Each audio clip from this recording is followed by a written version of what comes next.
রসুল আকরাম সাল্লাল্লাহু আলাইহি সাল্লাম আরেক হাদিসের মধ্যে ইরশাদ করেন, আব্দুল্লাহ ইবনে মাসউদ রাদিয়াল্লাহু তাআলা আনহু নবীজিকে প্রশ্ন করলেন। সহিহ বুখারী হাদিস নাম্বার 6861 নাম্বার হাদিস। আব্দুল্লাহ ইবনে মাসউদ রাদিয়াল্লাহু তাআলা আনহু নবীকে প্রশ্ন করলেন, সাআলতু রাসূলুল্লাহ সাল্লাল্লাহু আলাইহি ওয়াসাল্লাম আইয়ু যামবি আকবারু ইনদাল্লাহি ইয়া রাসূলুল্লাহ, আমি আল্লাহর নবীকে প্রশ্ন করলাম আল্লাহর কাছে সবচেয়ে বড় অপরাধ কোনটা? নবীজি জবাব দিলেন, আন তাদউয়া লিল্লাহি ওয়া হুয়া খালাকাক, তুমি আল্লাহর সাথে অন্য কাউকে ডাকা। আরেক বর্ণনায় আন তাজআলা লিল্লাহি নিদ্দান ওয়া হুয়া খালাকাক, এক বর্ণনায় আন তাদউয়া লিল্লাহি নিদ্দান। বুখারীর ৭৫২০ নম্বর হাদিসের বর্ণনায় আন তাজআলা লিল্লাহি নিদ্দান ওয়া হুয়া খালাকাক। আর এই বর্ণনা, এটা হলো বুখারীর ৬৮৬১ নম্বর হাদিসের বর্ণনা। এখানে আল্লাহ নবী বলেন আন তাদউয়া লিল্লাহি নিদ্দা, আল্লাহ তোমাকে বানাইছে, আল্লাহর সাথে কাউকে শিরিক করা এটা হলো সবচাইতে বড় অপরাধ।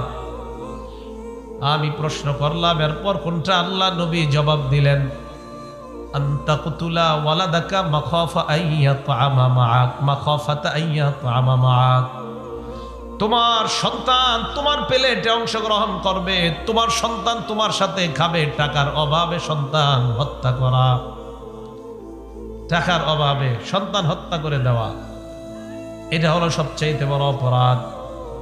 আমি প্রশ্ন করলাম এরপর কোনটা? নবী জবাব দিলেন, আনতুজানি বিহালিলাতি জারিক, তুমি তোমার প্রতিবেশীর সাথে ব্যভিচারের মতো অপরাধে লিপ্ত হওয়া, এটা হলো সবচাইতে বড় ভয়ঙ্কর অপরাধ নাম্বার ৩। তাহলে হাদিসের মধ্যে জানলাম ১ নাম্বার বড় অপরাধ হলো আল্লাহর সাথে শিরিক করা। এই জন্য মনে রাখবেন, আল্লাহর সাথে যদি শিরিক করেন, কবরের মধ্যে যাইলেও আযাব শুরু, কিয়ামতের ময়দানেও আপনার ফয়সালা জাহান্নাম। বুখারীর বর্ণনা ২৬৫৩ নম্বর হাদিসে আল্লাহ নবী বলেন, আল কাবাইর সবচাইতে বড় গুনাহ, কবিরা গুনাহ হলো আল ইশরাকু বিল্লাহ, আল্লাহর সাথে কাউকে শিরিক করা। এই হাদিসে ২ নম্বরে বলেন ওয়া উকুকুল ওয়ালিদাইন, পিতামাতার নাফরমানি করা। ৩ নম্বর এই হাদিসের মধ্যে নবী বলেন ওয়া কতলুন নাফসি, কাউকে অন্যায়ভাবে হত্যা করা। ৪ নম্বর ওয়াল ইয়ামিনুল গুমুস, মিথ্যা শপথ করা। ৫ নম্বর ওয়া শাহাদাতুজ জুর, মিথ্যা সাক্ষী দেওয়া। এগুলা সবচাইতে বড় অপরাধ। এর মধ্যে ১ নম্বরেই বললেন আল ইশরাকু বিল্লাহ, আল্লাহর সাথে কাউকে শিরিক করা। এই জন্য আমার আপনার খুব বেশি টেনশন করা উচিত যে আমি আপনি যেন শিরিক মুক্তভাবে আমল নিয়ে কবরে যাইতে পারি। আল্লাহ তৌফিক দান করেন। সাহাবাদেরকে আল্লাহ নবী প্রশ্ন করলেন, আতাদরুনা মাল মুফলিস,